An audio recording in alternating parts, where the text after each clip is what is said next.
Department of Environment and Natural Resources nagbabala na posibleng humaba ang epekto ng El Nino phenomenon sa bansa sa susunod na taon. Sa harap niyan, inilatag ng MWSS ang mga hakbang nito para maibsan ang posibleng maging problema sa tubig. Si Clazel Pardilla sa sentro ng Balita Live. Audrey, hinihikayat ng DNR at MWSS ang publiko na maging masinop sa paggamit ng tubig sa harap ng banta ng El Nino. Kung haba at titindi ang epekto ng El Nino, babala ng Department of Environment and Natural Resources, posibleng magkaroon ng malalang problema sa supply ng tubig. The amount of water that we have from Angat and from other sources will be good, no, for all our supply until around May or June of 2024.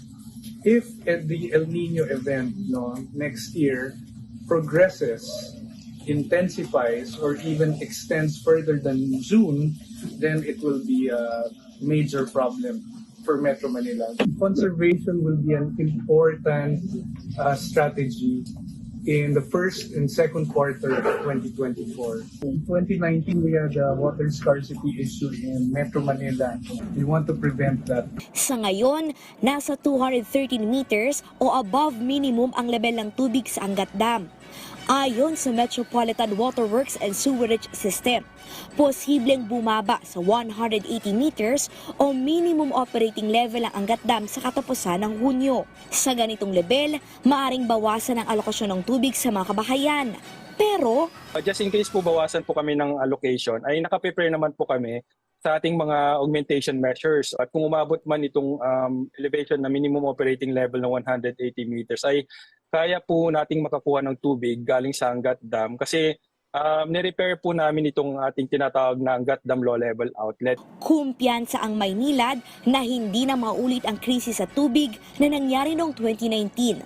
Bukod kasi sa Angat Dam, may inaasahang 280 million liters ng tubig ang Maynilad mula sa mga bagong treatment facility at nakupuring tagas ng tubig na kayang makapagbigay ng supply sa 280,000 mga kabahayan.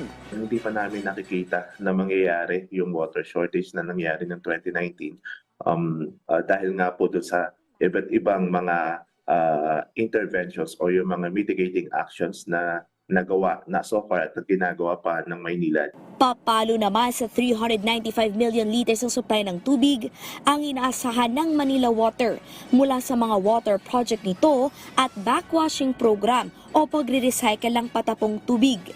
Kayaan nila nitong suplayan ang 2 milyong kabahayan, partikular sa Rizal area. Manila Water customers are currently enjoying 24/7 now. So the plan is whether El Nino is mild or medyo moderate, yung service of 24/7 should continue until next year and the years to come. Hinihikayat ng 2 konsesyonaryo ang pagiging masinop sa paggamit sa tubig, gaya ng pagbabawas ng konsumo sa tubig o pagre-recycle nito. Binigyan din naman ng DNR ang kahalagahan ng pakikipagtulungan ng iba pang ahensya ng gobyerno at pribadong sektor. Yan ay para magkaroon ng karagdagang supply ng tubig. Nasa 155 potential water projects ang natukoy ng DENR. There has been an agreement with NIA, for example, that for certain water rights that are no longer being used or are used only seasonally, no, by NIA, those can actually be now used for municipal or domestic or industrial, even hydro resources. No? So, hydropower resources. So, that kind of synergy is important. The idea is to make use of surface water as opposed to drilling wells. Audrey, ilan sa mga paraan para makatipid ng tubig? Halimbawa, imbes na gumamit ng shower na tuloy-tuloy yung buhos ng tubig sa loob ng 8 minuto na kukonsumo ka ng nasa 60 liters ng tubig, gumamit na lamang ng regular na timba na nasa 10 liters lamang ng tubig yung iyong makukonsumo. Hindi lamang yan makakatipid sa gasto sa tubig kung hindi karagdagang supply din yan ng tubig para sa ating mga consumer kapag nakatipid nga ng tubig. Audrey? Okay, Clazel, sa mga nakalipas na buwan at taon, napag-usapan na rin yung pag-rehabilitate ng mga piping pagdating sa lagusan ng mga tubig at natatapon lamang. May update ba ang MWSS dito at yung iba pang mga water concessionaire? Yes, Audrey, tuloy-tuloy yung ginagawang repair sa mga tubo. Ang Maynilad nga lang, yung imbes na 100%, nasa 95% na ng kanilang mga nakukumpuni na mga leaks. Mahalaga yan para magkaroon ng karagdagang supply ng tubig. At ayon sa MWSS, sa 100 million liters per day na yung naisasalba nilang tubig mula sa mga tagas. Pero Audrey, hindi lamang din responsibilidad ng MWSS yung pagkukumpuni sa kanilang mga tubo.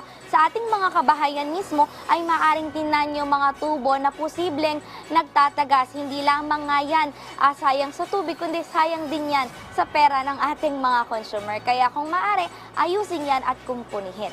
Audrey? Okay, Clay, sakaling wag naman sana humaba talaga itong El Nino phenomenon.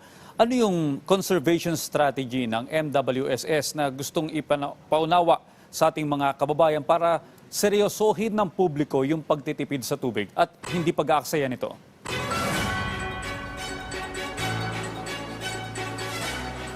Audrey, noong 2019, naging malala yung kakulangan sa supply ng tubig. Talagang pila balde yung nangyayari at yan yung nais ng iwasan ng MWSS. Tayo mismo sa ating mga kabahayan, pwedeng magbawas sa paggamit ng tubig, pwedeng mag-recycle, habang yung mga water concessionaire naman, Maynilad at Manila Water, hindi lamang sa Angat Dam kumukuha ng tubig. Dumedepende na rin sila sa mga bagong sources at ongoing din yung paggawa ng kaliwadang project na makapagbibigay din ng karagdagang supply. Audrey? Maraming salamat, Clazel Pardilla.